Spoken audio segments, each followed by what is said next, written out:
Ceci est un livre audio autogénéré par Google. Le contrôle de constitutionnalité.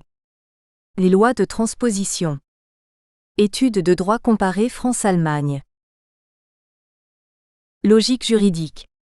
Collection dirigée par Gérard Marcoux. Le droit n'est pas seulement un savoir, il est d'abord un ensemble de rapports et pratiques que l'on rencontre dans presque toutes les formes de société.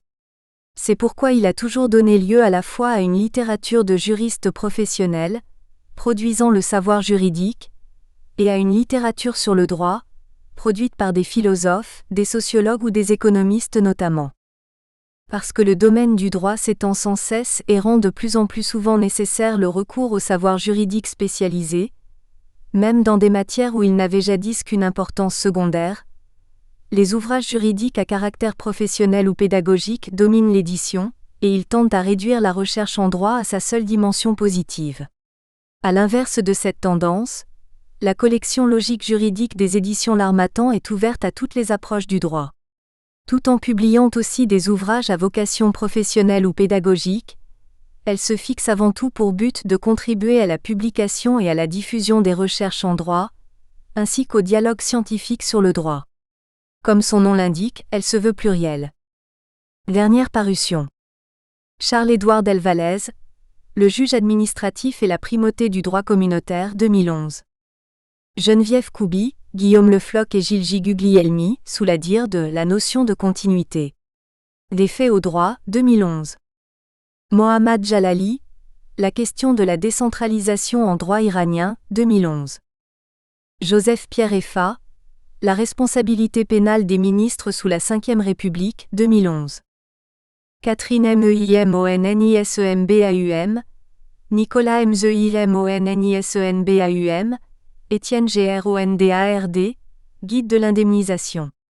Juridique, médical, socia. Deuxième édition, 2010. Iris Nguyendouy, La souveraineté du Parlement britannique, 2010. Manfred Liebel, en colle avec Pierrine Robin et Yven Saadi, Enfants, droits et citoyenneté. Faire émerger la perspective des enfants sur leurs droits, 2010. Alexia Boyeaugencourt, La désobéissance politique, 2010. Xavier Biwa et Fabrice Hourquebieadir, Constitution, justice et démocratie, acte de la journée d'études de Toulouse du 2 octobre 2009-2010. Remerciements. Nous tenons ici à adresser nos sincères remerciements au professeur Gérard Marcoux, notre directeur de mémoire, au professeur Marie-France Christophe Tchakaloff et Otto Pfersmann, responsables du Master 2 droit public comparé européen de l'Université Paris 1 ainsi qu'au professeur Johannes Massing, juge à la Cour constitutionnelle fédérale allemande, pour leurs conseils et leur disponibilité. Nous tenons également à exprimer notre reconnaissance à Guillaume Brissier, Gauthier Lefort et François Brunet pour leur relecture attentive et leurs précieuses observations. Nous sommes heureux que le Centre français de droit comparé ait jugé ce travail digne d'obtenir le premier prix de mémoire en 2007. Avertissement. Cet ouvrage est le fruit de notre mémoire de master, soutenu le 27 juin 2007 à l'Université Paris 1 Panthéon-Sorbonne. Il s'agit d'une version consolidée mise à jour au 1er septembre 2010. Malgré l'entrée en vigueur du traité de Lisbonne et la disparition de la structure en piliers, nous avons souhaité maintenir les développements relatifs au statut comparé des directives et des décisions cadres compte tenu de leur intérêt archéologique.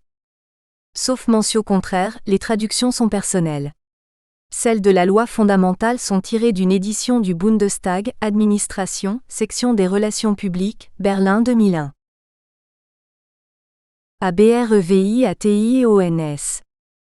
HDA, Actualité juridique, droit administratif.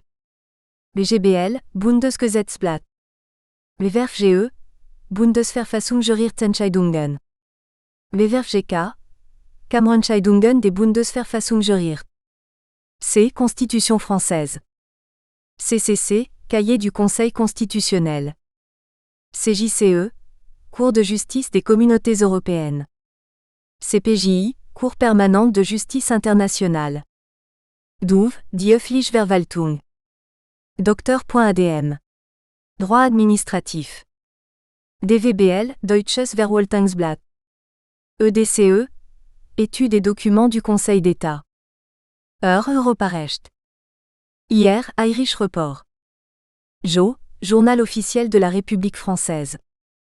JOS, Journal officiel des communautés européennes. JZ, Juristische Zeitung. LF, Loi fondamentale allemande. LPA, les petites affiches. NJW, Neue Juristische Wochenschrift. NVWZ, Neue Zeitschrift für Verwaltungsrecht.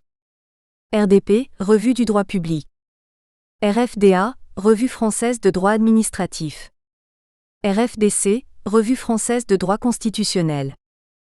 RMCUE, Revue du marché commun et de l'Union européenne. RRJ, Revue de la recherche juridique. RTDE, Revue trimestrielle de droit européen. RTDH, Revue trimestrielle des droits de l'homme. RUD, Revue universelle des droits de l'homme. TCE, Traité sur les communautés européennes. TU, Traité sur l'Union européenne. Introduction. Les relations entre le droit de l'Union européenne et les droits internes ont toujours été problématiques et passionnantes pour le juriste. Avec la création des communautés européennes en 1957 puis de l'Union européenne en 1992, un droit sui generis a émergé et a pris une importance croissante, notamment à la faveur d'une production normative conséquente et d'une jurisprudence audacieuse de la Cour de justice des communautés européennes, CJCE, son interprète authentique. En 50 ans, le droit de l'Union européenne s'est donc progressivement imposé dans les différents États membres. Toutefois, cette évolution ne s'est pas faite sans difficulté. Elle s'est en effet initialement heurtée aux réticences de juges nationaux désireux alors, avant tout, d'assurer le respect de la hiérarchie des normes internes. Puis, peu à peu, les obstacles à l'application du droit de l'Union européenne ont été levés même si des verrous demeurent encore. Tout d'abord, les juges internes, en France particulièrement mais aussi dans les autres États membres, ont clarifié les relations entre ce droit supranational et la loi. Ils ont ainsi accepté d'écarter toute loi nationale, même postérieure, qui serait incompatible avec les normes européennes. Cependant, ils semblent faire preuve de moins d'audace s'agissant des rapports entre constitution nationale et droit de l'Union européenne. Dans cette matière, le problème se pose de façon particulièrement aiguë. En effet, le juge interne qui tient sa compétence de la Constitution se trouve également dans l'obligation de faire application des règles européennes. Or, il peut arriver que normes européennes et normes constitutionnelles, également applicables à un même sujet de droit, entretiennent entre elles un rapport de contrariété. Dès lors, la question se pose de savoir quelles règles le juge interne doit mettre en œuvre. Initialement, on pouvait penser que ce problème constituait une hypothèse d'école en raison de l'existence de mécanismes de contrôle de la constitutionnalité des traités dans la plupart des États membres. C'était méconnaître la production normative de l'Union européenne. En effet, cette dernière génère un droit dit dérivé créé par les institutions européennes et composé notamment de règlements, de directives communautaires, de décisions, de positions communes ou encore de décisions cadres. Or, ce droit de concrétisation des traités européens a pris une importance telle, tant sur un plan quantitatif que qualitatif, qu'il n'est aujourd'hui plus possible de rejeter comme relevant de la pure spéculation l'hypothèse de la contrariété entre le droit dérivé de l'Union et les constitutions nationales. Compte tenu de l'évolution de la construction européenne qui ne concerne plus seulement les questions économiques, mais aussi des sujets mettant en cause les libertés fondamentales, le conflit entre la Constitution et un acte de droit dérivé n'est plus théorique. Il a du reste eu l'occasion de se nouer à plusieurs reprises dans les États membres, au premier rang desquels la France et la République fédérale d'Allemagne. En effet, la thématique a été renouvelée par des décisions de justice récentes, aux portées semble-t-il divergentes, soulignant le rôle essentiel joué par les juridictions nationales, notamment constitutionnelles, dans l'application concrète du droit de l'Union. Ainsi, le Conseil constitutionnel, dans sa décision 2004-496 DC2, saluée par les commentateurs comme étant certainement l'une des plus importantes décisions rendues par le juge constitutionnel français sur les rapports entre l'ordre juridique interne et l'ordre juridique communautaire, 3, a admis son incompétence de principe pour examiner la constitutionnalité d'une loi portant transposition d'une directive communautaire. De son côté, la Cour constitutionnelle fédérale d'Allemagne décidait quant à elle un an plus tard d'annuler une loi transposant une décision cadre prise sur le fondement du troisième pilier de l'Union européenne 4.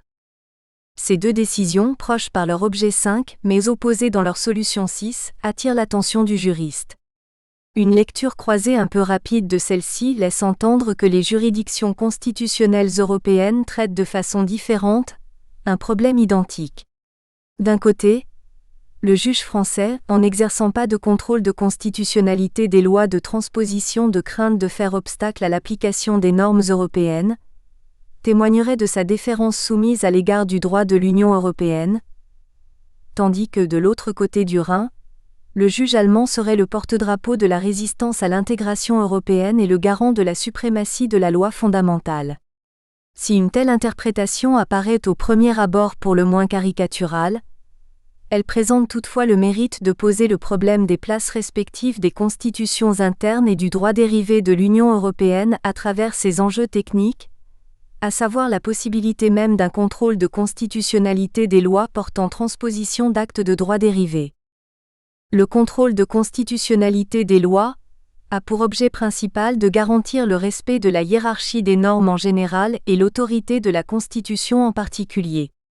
Il peut donc en principe conduire à l'examen de toute loi, promulguée ou encore à l'état de projet 7, et le cas échéant, à son annulation ou à une déclaration d'inconstitutionnalité 8. Ce faisant et conformément à sa fonction, il préserve le rang de la Constitution au sommet de la hiérarchie des normes. Or, l'exercice de ce contrôle se heurte aujourd'hui au droit communautaire dérivé et même, plus largement, au droit dérivé de l'Union européenne 9. En effet, le droit communautaire doit bénéficier en tant que tel, de la primauté sur l'ensemble du droit national, y compris constitutionnel.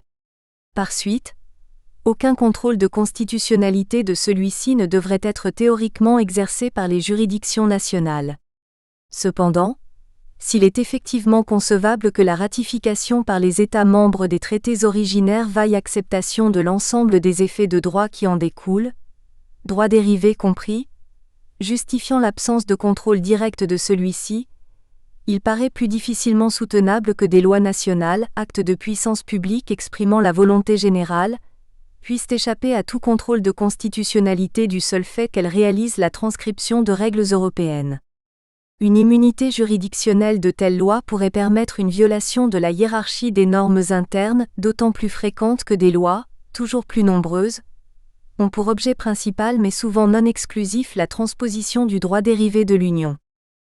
Face à cette situation, il semble pertinent de recourir au droit comparé afin de déterminer dans quelle mesure les juridictions constitutionnelles européennes acceptent de se dessaisir et de ne plus exercer leur contrôle de constitutionnalité des lois de transposition en vertu de la nécessaire application uniforme du droit de l'Union, inhérente à sa nature même.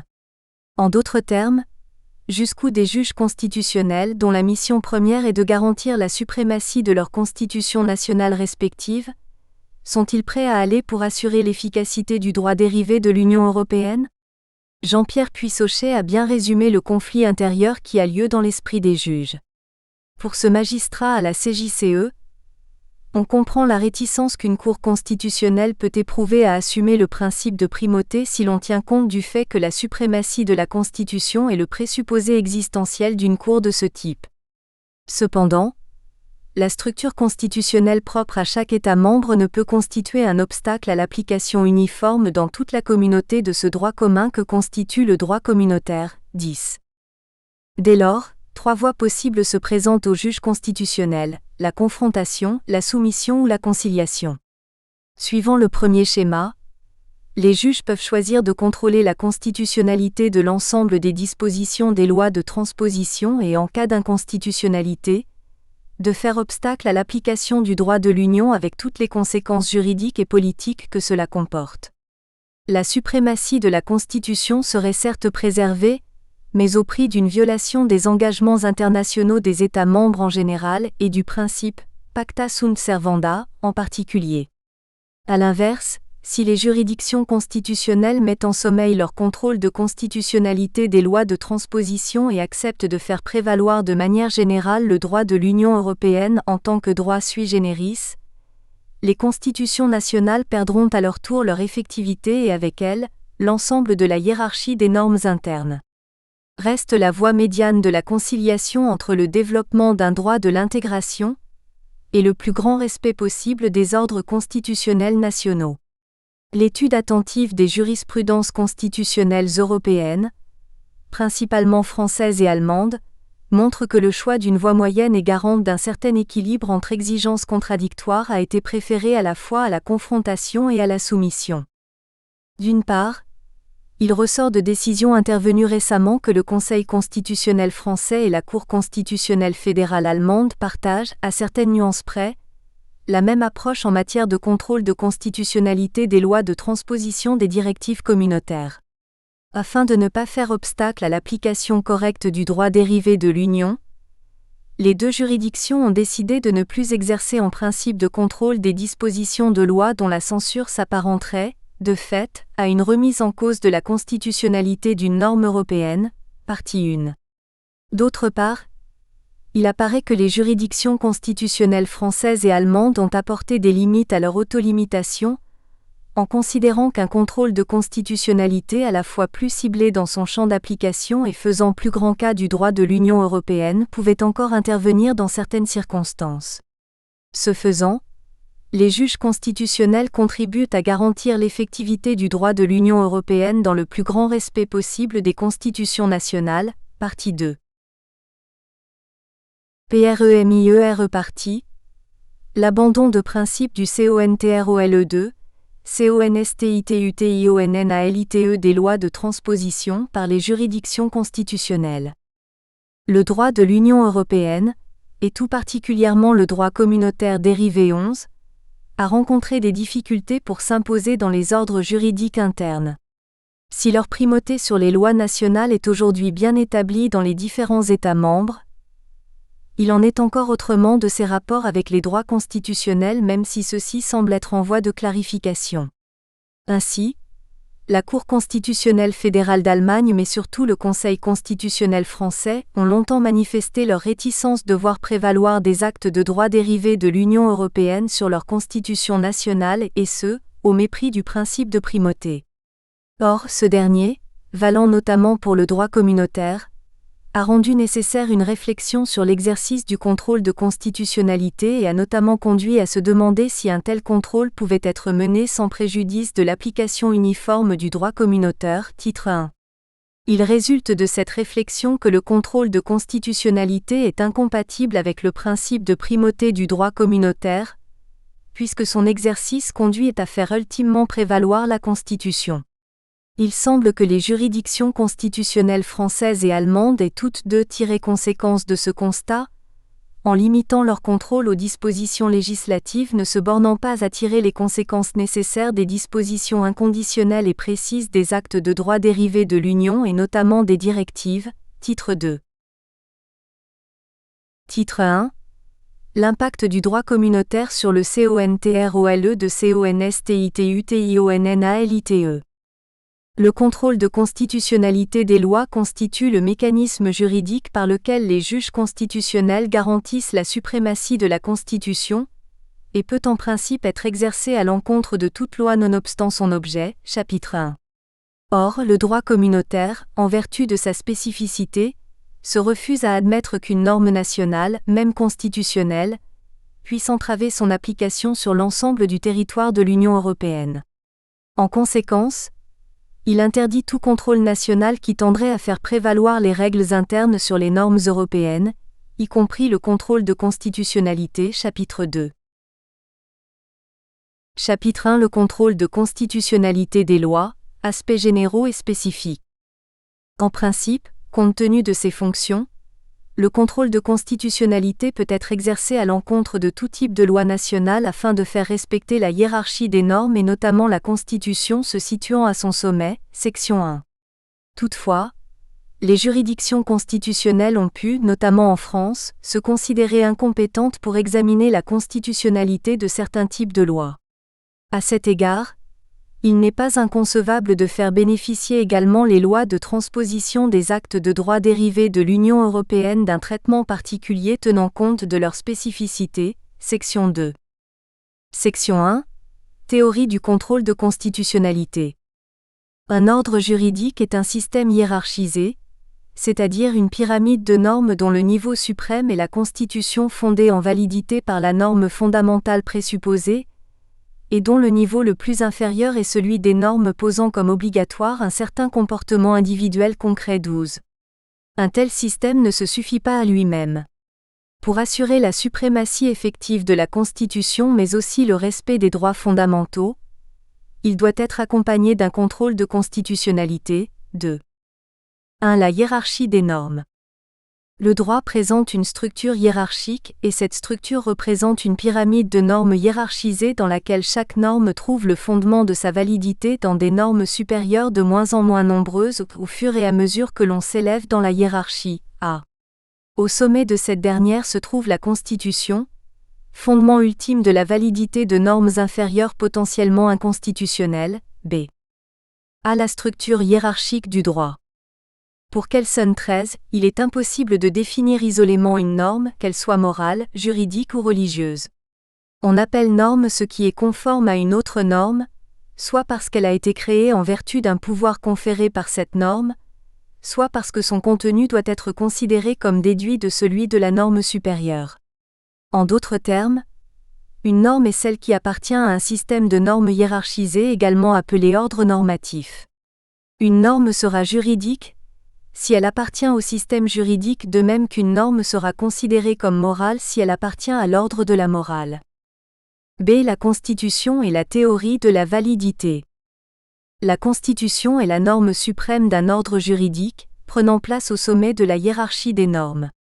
Ensemble de prescriptions, elle vient régler la production et l'application du droit en aval puisqu'elle détermine le mode d'élaboration ainsi que le contenu de normes de concrétisation par hypothèse inférieure.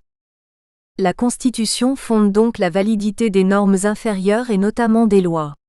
En effet, une norme sera considérée comme valide si elle a été édictée conformément à une norme supérieure. Ainsi, une loi est valide du moment qu'elle a été mise en vigueur conformément à la procédure prescrite par la Constitution, c'est-à-dire faite par l'organe habilité par la Constitution. On dit que le fondement de sa validité réside dans cette dernière. La validité n'est alors pas autre chose que l'appartenance à l'ordre juridique.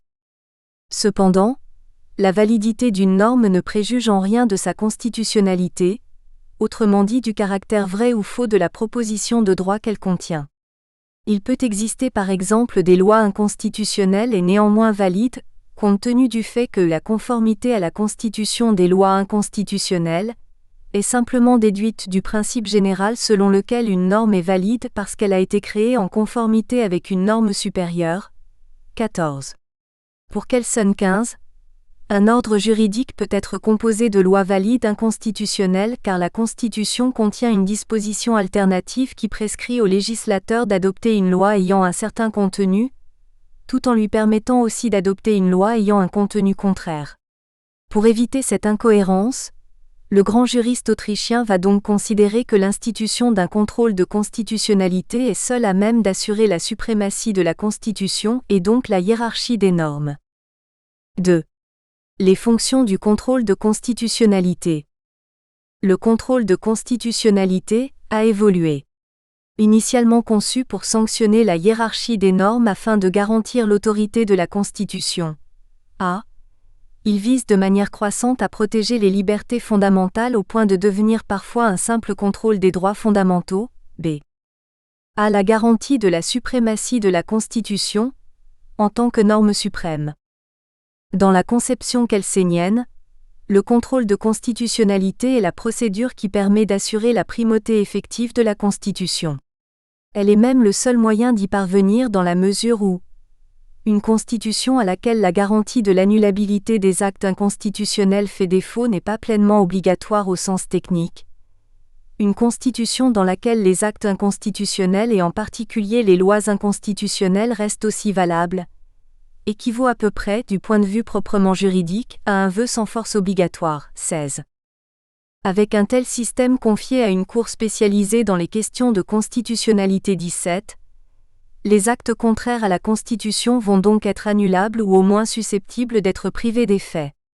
Par suite, les normes valides mais inconstitutionnelles pourront être invalidées, permettant ainsi d'assurer l'effectivité de la hiérarchie des normes.